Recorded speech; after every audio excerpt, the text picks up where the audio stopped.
చూసారు కదా, ఇది డబల్ లేయర్ జిగ్జాగ్ స్టిచ్. దీనికి మనం ఫస్ట్ సిల్క్ థ్రెడ్ తోటి వేసాము, అలాగే జరీ థ్రెడ్ తోటి కూడా వేయడం. జరీ థ్రెడ్ తోటి చేసేటప్పుడు కొంచెం చిక్కులు పడుతూ ఉంటుంది డబల్ లేయర్ తీసుకుంటే, కాబట్టి కొంచెం నెమ్మదిగానే కుట్టాలి జరీ థ్రెడ్ది. చూసారు కదా,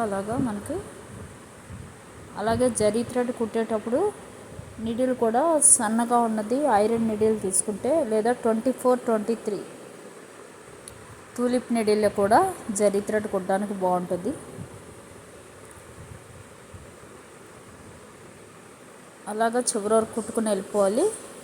అక్కడ నాట్ వేసేసి మళ్ళీ డబల్ లేయర్ కుట్టేటప్పుడు మళ్ళీ మనం ఎక్కడి నుంచి స్టార్ట్ చేసామో అక్కడికి వచ్చేయాలి. అది నాది స్టిచ్ పడలేదు, ఇదిగో చూసారు కదా. డబల్ లేయర్ కుట్టేటప్పుడు మళ్ళీ మనం ఎక్కడ స్టార్ట్ చేసామో అటువైపుకి వచ్చేసి మళ్ళీ జరీ థ్రెడ్ తోటి కుట్టుకుంటూ వెళ్ళాలి. ఇది సిల్క్ థ్రెడ్ తోటి జరీ థ్రెడ్ తోటి కూడా ట్రై చేయాలి.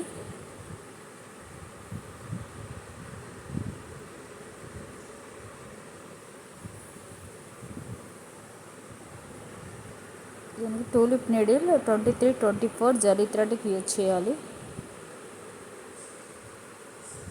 నేనైతే థ్రెడ్ నీడిల్ తోటే కుట్టేస్తున్నాను. సిల్క్ థ్రెడ్ నీడిల్ ఇది 13-14 number iron needle. Tulip needle అయితే 13-14 సిల్క్ థ్రెడ్కి యూజ్ చేస్తాం.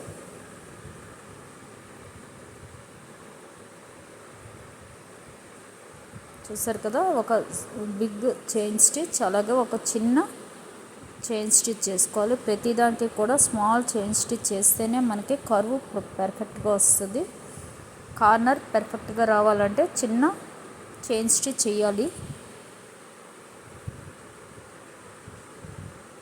లేదంటే థ్రెడ్ వెనక్కి వచ్చేస్తూ ఉంటుంది ఆ చైన్ స్టిచ్ చేయకపోతే.